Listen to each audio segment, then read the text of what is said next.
Hi, everyone. Welcome to our Thursday night prevention conversations with Maddie and Steph from JBWS. We are so excited to be here with you guys tonight. My name is Maddie Hahn. And I'm Stephanie Klotz. And tonight we are here with Reverend Dr. Selena Carter. And we are especially excited to have Dr. Carter here with us because, as you all know, February is Black History Month. And we talk about a lot of the change makers. And Dr. Carter is one of those change makers right here among us in Morris County. You may have seen our post last week with some of the other women that have had a movement, African-American women that have had an impact on the domestic violence movement. And I'm really excited to speak with Dr. Carter and have her raise awareness for our audience tonight. As always, please feel free to ask any questions that you may have come up as we are talking tonight and unpacking some of the issues that Dr. Carter has been researching and passionate about for a very long time. Dr. Carter is the founder and executive director of Spirit of Excellence Leadership Guidance, a nonprofit organization for adolescent girls and women. Selena is passionate about empowering others to be their true, authentic self. She exhibits this passion through mentoring, creative development workshops, and seminars. One of her goals in life is to enrich, enhance, and empower adolescent girls and women through wholesome, life-altering education seminars, workshops, conferences, and educational programs. Selena's created and implemented and facilitated numerous workshops and leadership training sessions in both secular and religious settings, JBWS included, and I can really vouch that her workshops are amazing and certainly recommend any audience that thinks after hearing her tonight would recommend having her in to speak to your staff as well, because she's such a wealth of knowledge and information. So thank you, Dr. Carter, for being here with us tonight. Thank you, Stephanie and Maddie, for having me, JBWS. It is always a pleasure to share with you and your team. So, Dr. Carter, can you tell us a little bit about what inspired you to create the Spirit of Excellence Leadership Guidance? Sure. So, Spirit of Excellence Leadership Guidance, Inc. It was, I started the organization. It derived out of just a passion of mine to create an organization to help African-American women who experience domestic violence, being a survivor of domestic violence, and a teenage mom that experienced violence in my own personal relationship.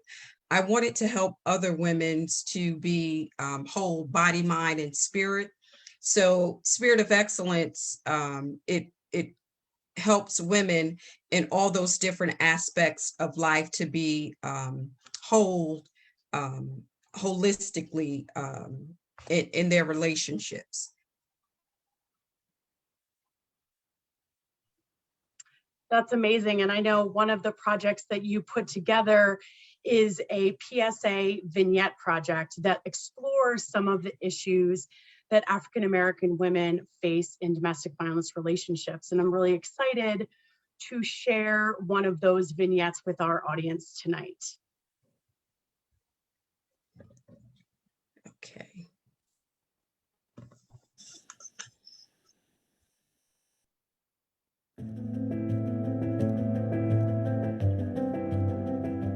Look at me. Look at me. Do you care what he's done to me? Look at my face. How could you let him do this to us? He's always telling me how beautiful I am and how much he needs me and loves me and how happy he is that he chose me to be his wife. Beautiful? He needs you? Everything that comes out of his mouth is a lie. Is this really the life that you dreamed of for us? Of course, this is the life that I dreamed of. I have a loving husband who gives me everything I want. I would have never had any of this if it wasn't for him. What I am doing for me is living my best life. Why? Why do you continue to stay here? He tells you what to wear, what lipstick to wear. You have to go and ask his permission to go shopping and get his approval for what to buy to wear. I stay with my husband because he loves me.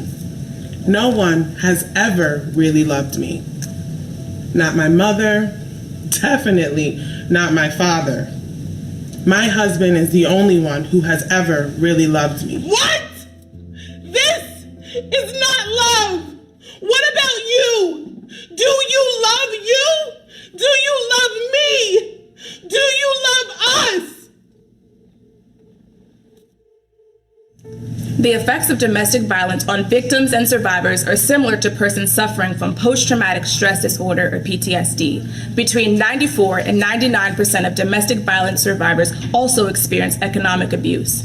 Many women seeking permanent housing frequently face financial distress because their abusers prevent them from working. Women who work while in an abusive relationship usually have little to no access to their finances. On average, it takes a woman 7 times to be abused before finally leaving a domestically violent relationship. I am the voice of silence.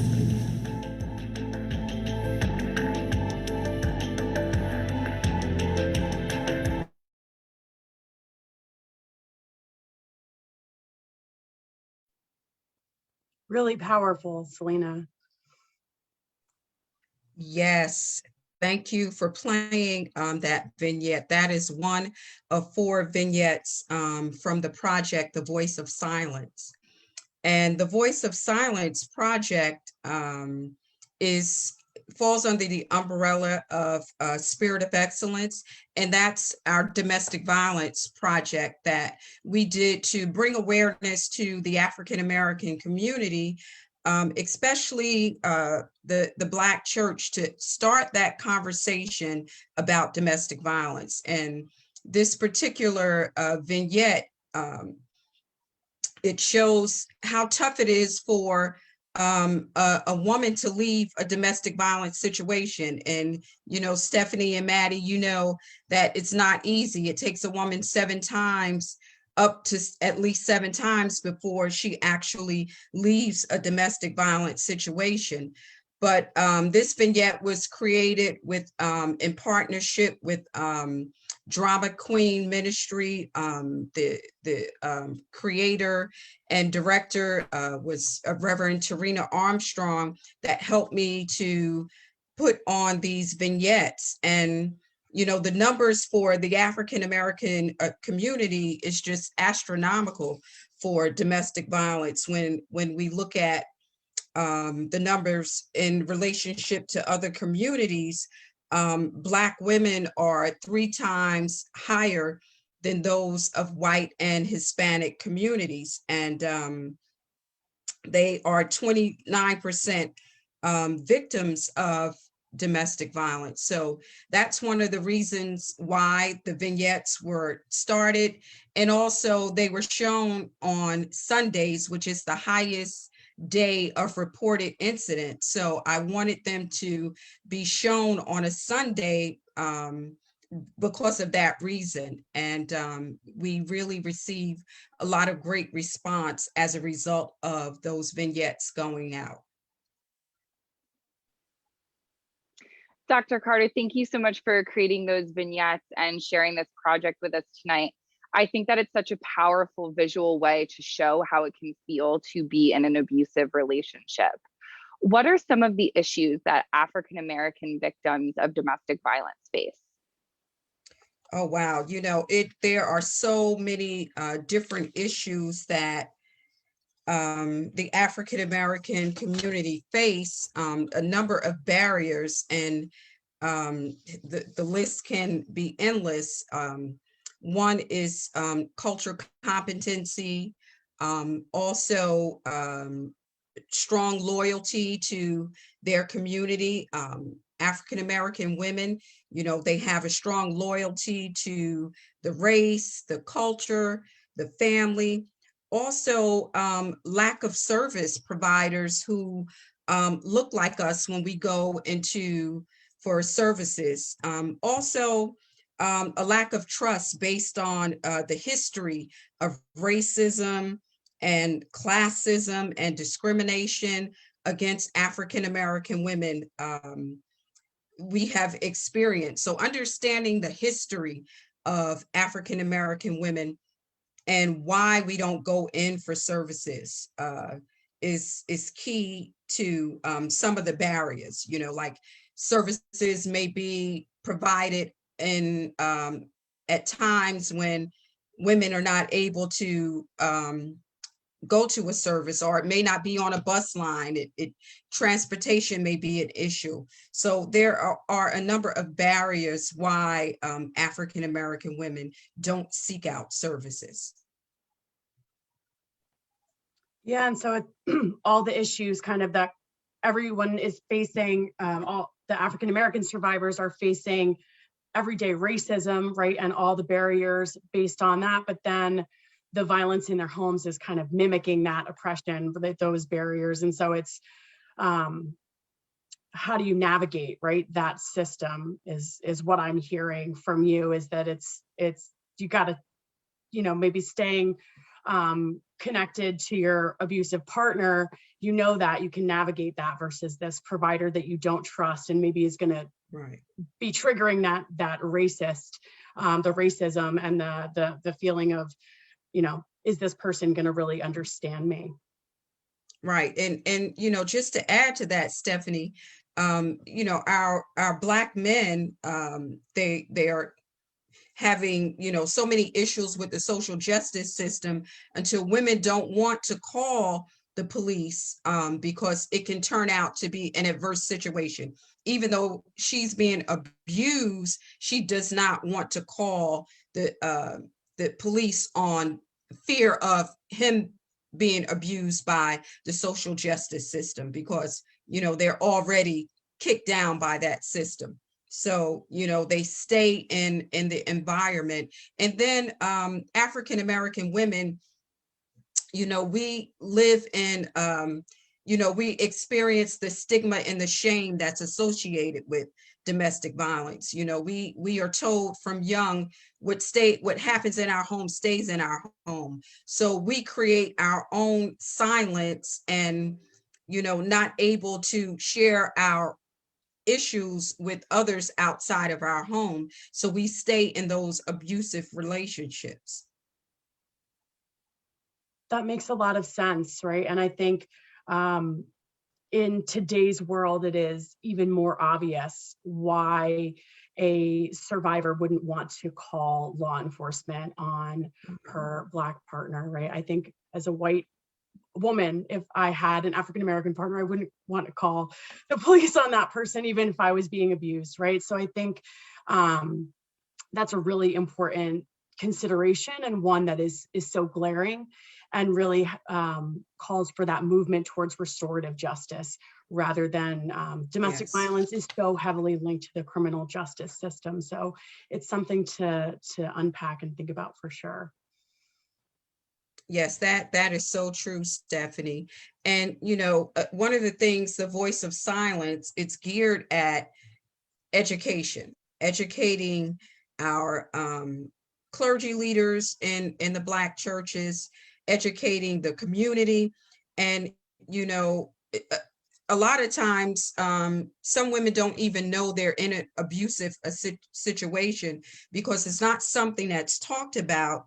So how do you know it's abuse? We look at as abuse as just being the physical, but it's more than that. You know, it's more than that. It's the psychological and the emotional, financial abuse, and also spiritual abuse that's in there as well. So just understanding the different types of abuse that keeps a woman in silence in the African American community. Absolutely.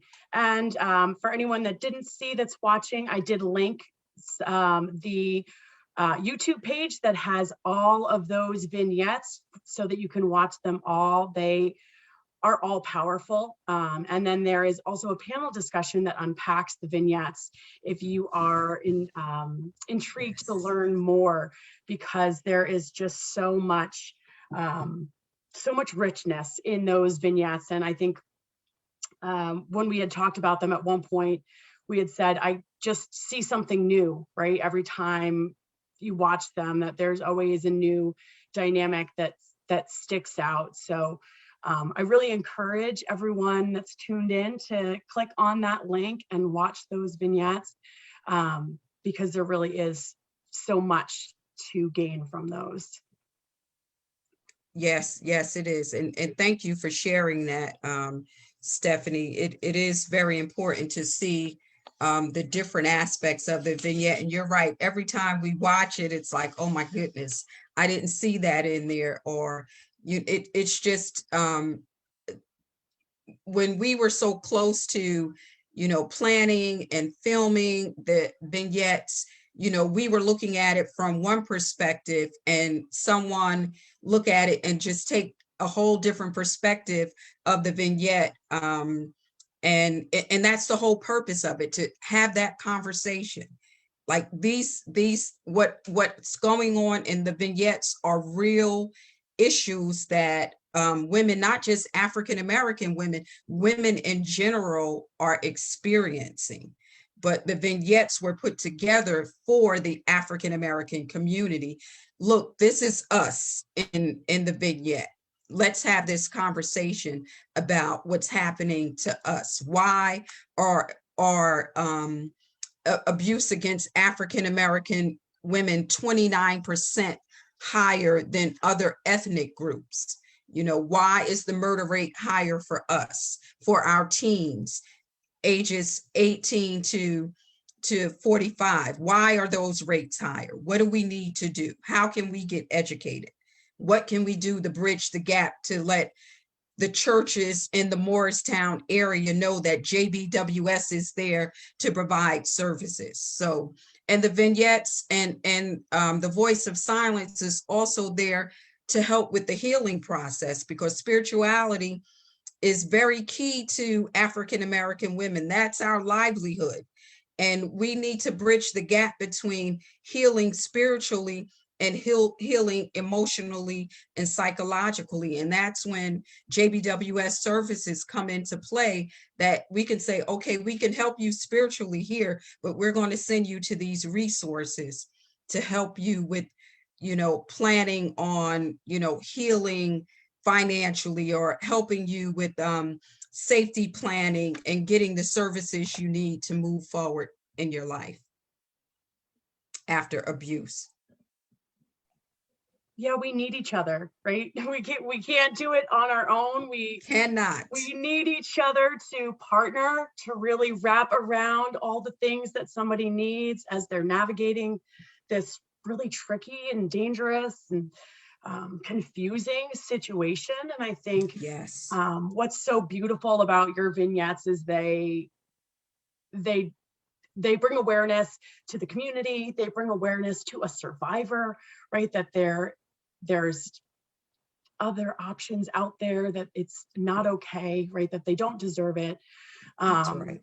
And just so beautifully done. And so really just can't say enough about the vignettes and that Voice of Silence project. I really think it was, it's something that for years to come will be a really great educational tool.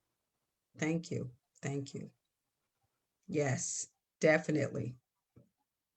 So if anyone have questions on Facebook, we don't have any questions on Facebook, but I guess we have one last question for you is, what would you want survivors to know?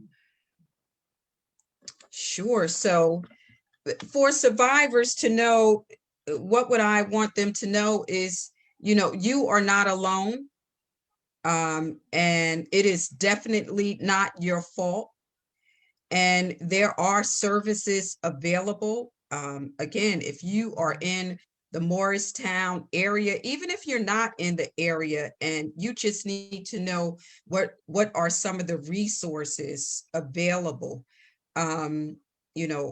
make that call. And find out what you could do. No one deserves to be abused. And just can't stress enough, it's not your fault. Don't try to justify or rationalize in your own mind why someone is abusing you. That is not the case. Like, you do not deserve to be abused. Reach out and get resources so that you can safely leave a relationship. You just can't say today, that's it. There's a safety plan that you must put in place in order to leave the relationship. And organizations like JBWS and other domestic violence organizations are there to help with that safety plan. You may have to stay a little bit longer until your safety plan is ready to be executed. But yes, just know it's not your fault. And, you know, you can get help and, you know, seek help. Dr. Carter, I think that was such a great way to wrap up our conversation this evening, to really emphasize on those resources, leaving a relationship safely, and that you're absolutely not alone, and that there are so many resources in our community to provide that support. And I know I speak for Stephanie and all of JBWS and myself when I say thank you so much for joining us for this conversation tonight. It is such an important conversation to be had. So thank you so much for spending this time with us tonight. You're welcome. I Stephanie, second that. Maddie. I second that. And also don't want to forget to mention that our last Facebook Live in January was about safety planning. And the one before that was about tech safety planning. So if you are so inclined, you can check those previous videos out. Selena didn't even know that she was plugging us, but she was. So thank you again, Dr. Carter. And thanks everybody for tuning in tonight and learning a little bit about our own change maker right here in Morris County. You're welcome.